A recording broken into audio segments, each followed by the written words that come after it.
में बात कर लेते हैं चंद्र खाना नंबर 9। आप ध्यान करिए, खाना नंबर 9 को समंदर माना है। हकीकत यह है कि किस्मत का समंदर, भाग्य स्थान है ना, किस्मत है। उर्दू का शब्द है, भाग्य हिंदी का शब्द है।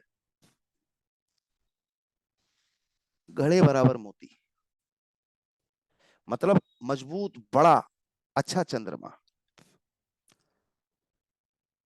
9वें घर का चंद्रमा अच्छे हालात का बैठा हो तो सबको आराम और सुख और लोगों की पढ़ाई लिखाई के भी लाभ मिल जाते हैं। ऐसा व्यक्ति दूसरों को पढ़ाई लिखाई से संबंधित, जैसे बहुत सारे लोग स्कूल कॉलेज बनाया करते थे, अभी बनाते हैं बहुत से लोग, एनजीओ से, ट्रस्ट से, या अपनी जमीन पे, या अपना पैसा देते हैं। उनमें से ज्यादातर लोग चंद्र खाना नंबर 9 वाले होंगे, यानी कि लोगों को मदद करते हैं, बेशक उसकी खुद की पढ़ाई अच्छी हो या ना हो। इस बात को भी ध्यान कर लीजिए। चंद्र 9 वाला पढ़ा लिखा होगा इसकी गारंटी नहीं है, लेकिन मैथ की कैलकुलेशन बहुत शानदार होती है। चंद्र 9 वाले का मैथ अच्छा मिलेगा आपको। वो ज्यादा पढ़ा लिखा हो इस चीज की गारंटी नहीं है, लेकिन ये ध्यान कर लीजिए। लेकिन लोगों को शिक्षित करने में, पढ़ाई लिखाई में लोगों की मदद करता है, चाहे वो खुद अनपढ़ ही हो। इसी चंद्र खाना नंबर 9 में व्यक्ति जिस कदर नेक चलन हो, व्यक्ति का चाल चलन नेक हो, व्यक्ति की यारी दोस्ती यानी कि संगति अच्छी हो, उतना अच्छा असर चंद्र 9 वाले को मिलता चला जाएगा। अब देखिए, मामूली सी बात है, सावधानी में आप इसे इस्तेमाल कर सकते हैं कि चंद्र 9 वाले के मित्र कौन है, संगति कैसी है, यार दोस्त कैसे हैं। अब इस सूत्र को मैं एक और सूत्र से जोड़ देता हूं, ध्यान आ रहा है मुझे। किसी जन्म कुंडली में किसी व्यक्ति का सूरज बुध मुस्तरका होके खाना नंबर 11 में बैठा हो, आप समझने की कोशिश करिएगा, और उस व्यक्ति का पुराना मकान या खुद बनाया मकान कैसा भी हो,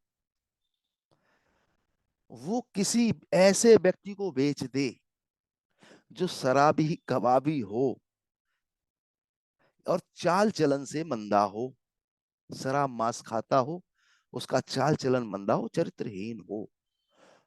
अब देखिए मेरी बात, वो मकान बिक गया, मैं दोबारा बोलता हूं, सूरज बुध खाना नंबर 11 में बैठे हो और उसका कोई जायदाद, मकान किसी ऐसे व्यक्ति को कभी बेच दिया कि जो धार्मिक प्रवृत्ति के ना होके मांस मदिरा चरित्रहीनता से घिरे हुए थे, तो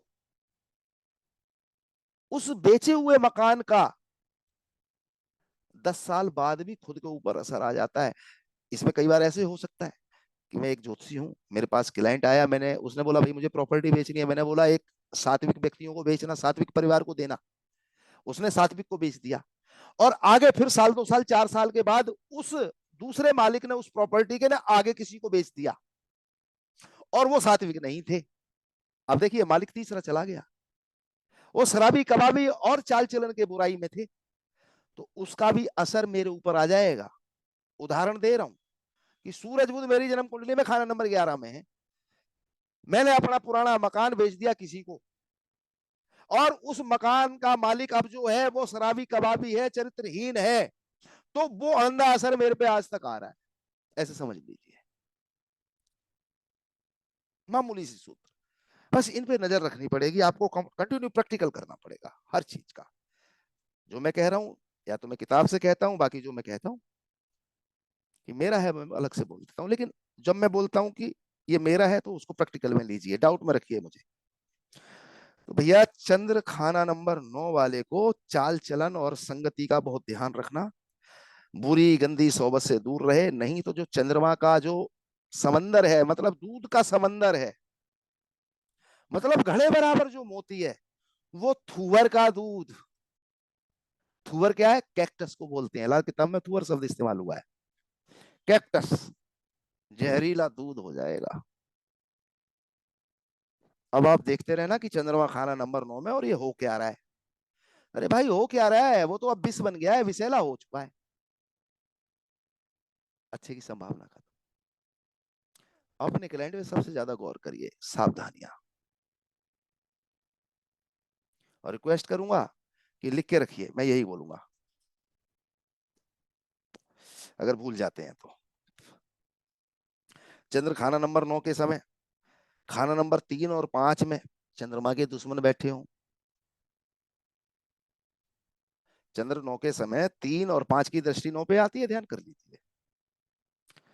इनमें अगर, अब एक और सूत्र है, यहाँ पे किताब ये कहती है सूर्य या चंद्र 9 में बैठे हों तो उनको 5 में बैठा हुआ मान के देख लीजिए, उल्टी दृष्टि हो जाती है। लेकिन मैं फिर भी यहाँ पे कुछ अपने शब्द बोलूंगा, इनको सुन लीजिए। चंद्रमा खाना नंबर 9 के लिए मैंने बोला अपने शब्द बोलूंगा। चंद्रमा खाना नंबर 9 के समय खाना नंबर 3 और 5 में चंद्रमा के अगर दुश्मन बैठे हो तो उनको भी नेक कर लीजिए, उपाय कर लीजिए, या उनको तोड़ दीजिए। मान लीजिए चंद्र 9 बुध 3, मंदा योग हो गया, बकरी दूध देगी तो मेंगने डाल के। बुध को तोड़ दीजिए, बुध को तोड़ दीजिए। खाना नंबर 3 में वैसे भी मंदा है और एक्टिव है, बहुत ज्यादा बुराई होगी, बकरी का दान कर दीजिए, नाक बिंदवा लीजिए। सूरज से मिला सकते हैं तो सूरज के साथ मिला के जल प्रवाह कर दीजिए, गुड़ और मूंग। तांबे का कलश बहुत महंगा पड़ता है तो खाकी पुलिस के रंग का जो पुलिस की वर्दी होती है उस कपड़े में बांध के बहा दीजिए, और आसान ले लीजिए। रास्ते 1000 हैं, करने आपको है। ध्यान रखना आपका काम है। बुध को तोड़ दीजिए। बुध में है कौन, दो, बृहस्पति और राहु। हो गया उपाय। इस प्रकार से कर सकते हैं, बचाव संभव होगा।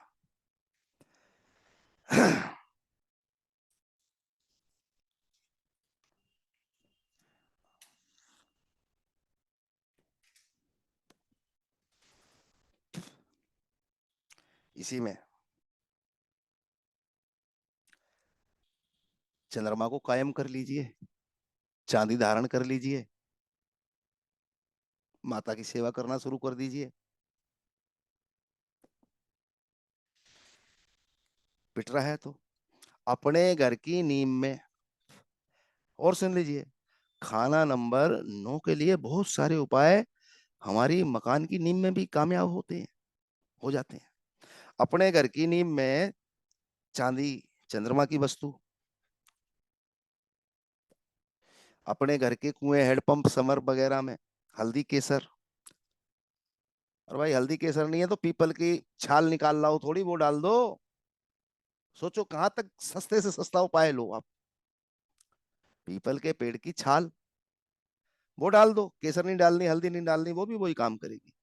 छाल का चूरन बना के डाल दो।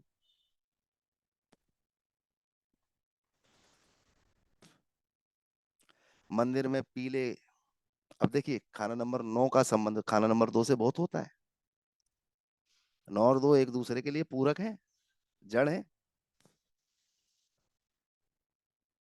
अगर बृहस्पति 7 में ना हो तो 7 में तो पीले कपड़े दान करना बुरा है ना। पीले कपड़े 9 में चंद्रमा के समय मंदिर में दिए जा सकते हैं।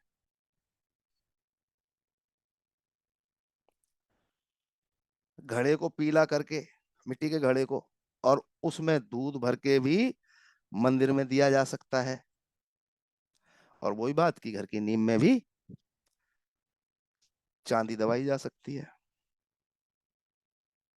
चंद्र 9 के समय खाना नंबर 4 5 खाली हो जाए, बहुत अच्छा रिजल्ट मिल जाएगा। कैसे?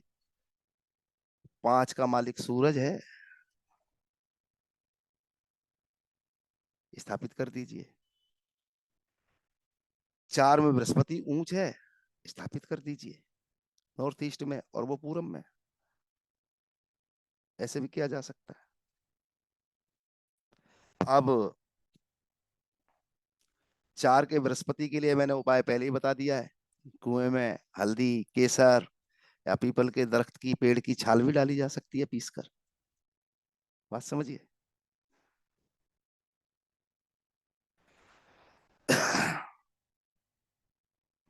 और अगर चार पांच घर में, तीन में भी, चार में भी और पांच में भी चंद्रमा के अगर दुश्मन है तो उनको उनके अनुसार उपाय करके कंफर्टेबल जोन दीजिए। चंद्रमा 9 के समय अगर व्यक्ति स्मोकिंग करता हो, धूम्रपान, बड़ी बुराई देगा। ये हकीकत में राहु का काम है, इससे बचिए। चंद्र 9 वाले को बिजली, इलेक्ट्रिक, इलेक्ट्रॉनिक्स, इलेक्ट्रिकल्स, इनके काम नहीं करने चाहिए। नीले काले कपड़ों से बच के रहना चाहिए, हरे कपड़ों से बच के रहना चाहिए। चंद्र 9 के समय भी छत पर, हमारे घर की छत पर कबाड़, कोई अधजली लकड़ी, कोई कोयला वगैरह भूल के भी नहीं रखना चाहिए, मंदा असर आता है। चंद्र 9 में घर में ही, और मान लीजिए खाना नंबर 2 में केतु हो, खाना नंबर 2 शुक्र की जमीन पे बृहस्पति का मंदिर है, जहां पे चंद्रमा ऊंच होता है।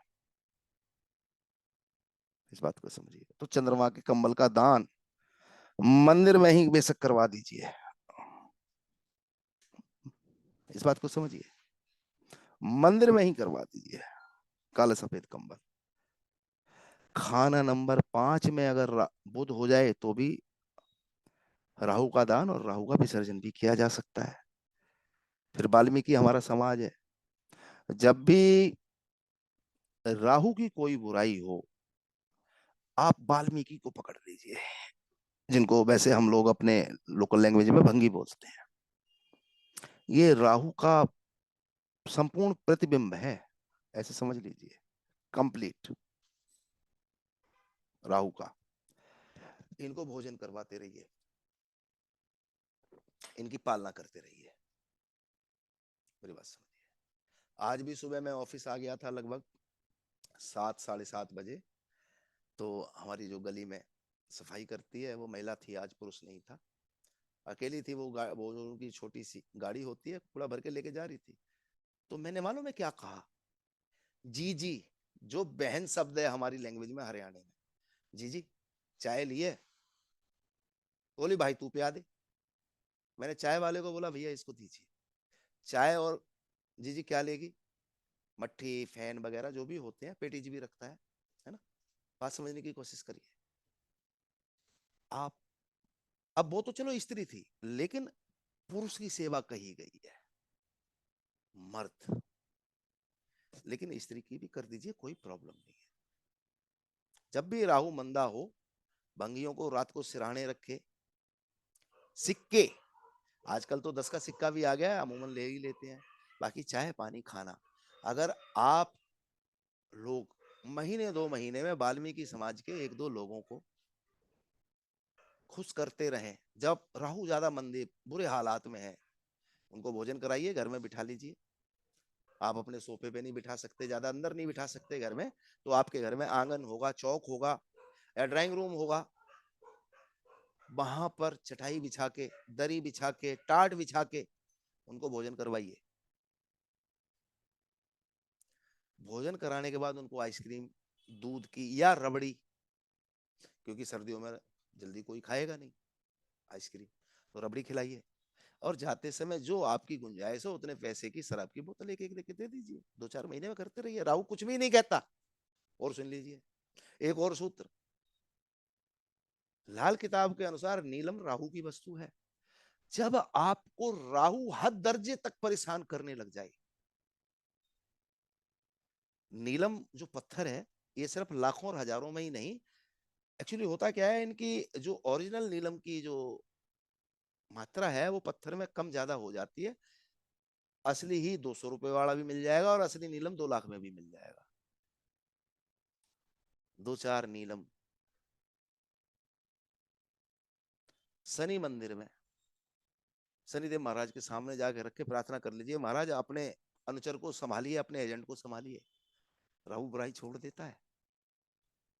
क्योंकि राहु और केतु दोनों शनिचर के ही अनुचर हैं, जो कि एजेंट कहे गए हैं। इससे भी लाभ हो जाता है। आप सूत्रों को समझिए, किन किन हालात में कह रहा हूं कि जब ज्यादा ही कुछ समझ में ही नहीं आ रहा, कर लीजिए।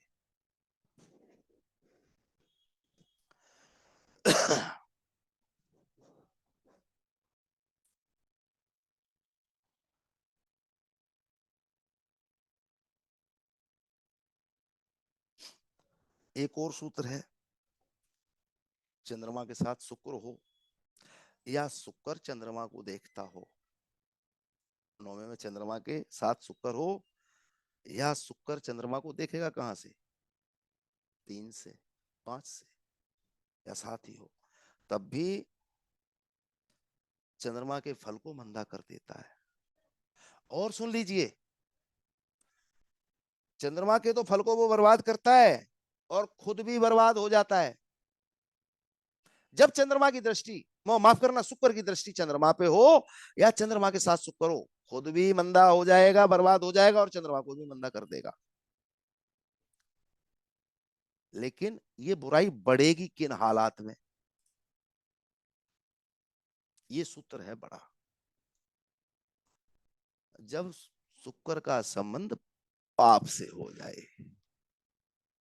अब पाप से कैसे होगा? शुक्र के अपने घर 2 और 7, खाना नंबर 2 और 7 में जब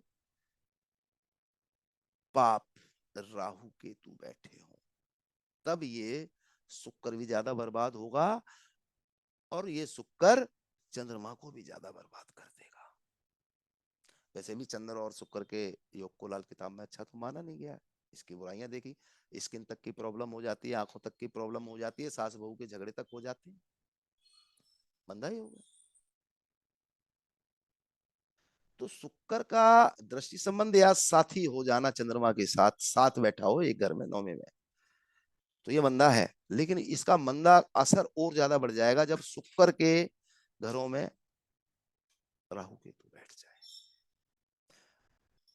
केतु दुश्मन नहीं है शुक्र का, ये भी ध्यान कर लीजिए, लेकिन बैठ जाए तो दिक्कत हो जाती है, ऐसे समझ लीजिए। जबकि केतु दुश्मन नहीं है शुक्र का। अब इस सूत्र को, चलिए ये सूत्र थोड़ा और कुछ बातें ध्यान आ गई हैं, समझ बाद में करता हूं, ये बता देता हूं। 2 में राहु बैठेगा, शुक्र की जमीन है, या 7वें में बैठेगा तो शुक्र को खराब करेगा। सूत्र समझिएगा, शुक्र को खराब करेगा इस कारण से। अब मैंने दूसरा शब्द बोला कि केतु तो मित्र है। अरे भाई, इस सूत्र में मधुर सूरी आप जवाब दो बेटा। आधा सूत्र मैंने खोल दिया है, मैं उम्मीद करूंगा आप खोल जी देंगे। गुरुजी। बोलो। हाँ जी गुरुजी। गुरुजी खराब करेगा ना, उसकी जड़ों में ही बैठ गया 2 7 में, तो उसके जो ससुराल, उसके जीवन साथी से रिश्ते खराब कर देगा। उसका जो पैसा है, बैंक बैलेंस जो दूसरे घर से हम देखते हैं, उसमें भी प्रॉब्लम आएगी उसको। वो तो मित्र है बेटा। नहीं सर, राहु की बात की ना आपने। मैं केतु की कर रहा हूँ, राहु तो मैंने जो बोलना था बोल दिया, आप केतु पे बोलो। केतु 2 या 7 अच्छा हो। अच्छा। अच्छा अच्छा। फंसना नहीं चाहिए तुम्हें इस क्वेश्चन पे, बहुत आसान है बेटा। देखो, अब केतु क्या करेगा, शुक्र के घरों में बैठ के शुक्र को मदद देगा। ठीक है, जी सर। शुक्र को मौका मिल जाएगा, शुक्र थोड़ा मजबूत हो जाएगा तो चंद्रमा को उड़ा देगा।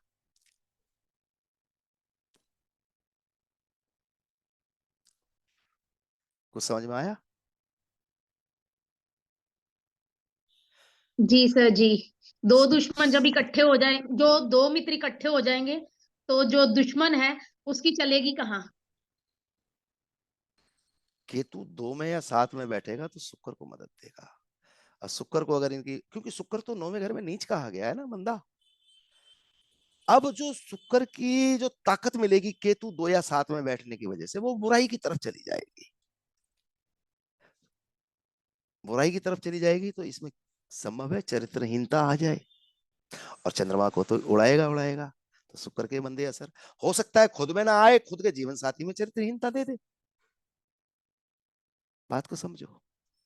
इसलिए पाप बोला मैंने, पापी बोलता हूं जब राहु केतु शनिचर तीनों शब्द होते हैं, तीनों ग्रह होते हैं। जब पाप बोल रहा हूं तो राहु केतु होंगे, इस बात को समझिए, ये कारण है।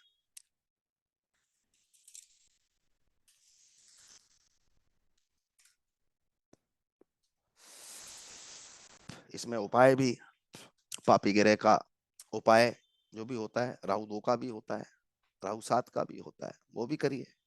गाय की सेवा करिए, हालात सुधर जाएं, थोड़े से अच्छे हो जाएं, इस तरीके से। अब बात कर लेते हैं खाना नंबर 10 की। खाना नंबर 10 के चंद्रमा के लिए जो किताब का शब्द है उसका मतलब है पहाड़ों के बीच